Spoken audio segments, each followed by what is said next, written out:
sekarang masuk atlet karate SD 62 Banda Aceh,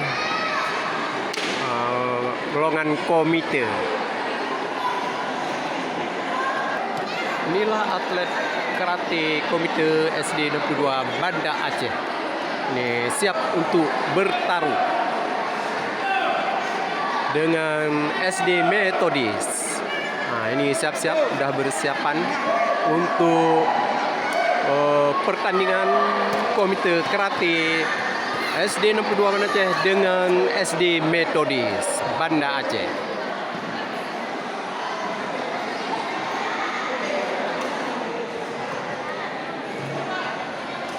Siap terus tuh.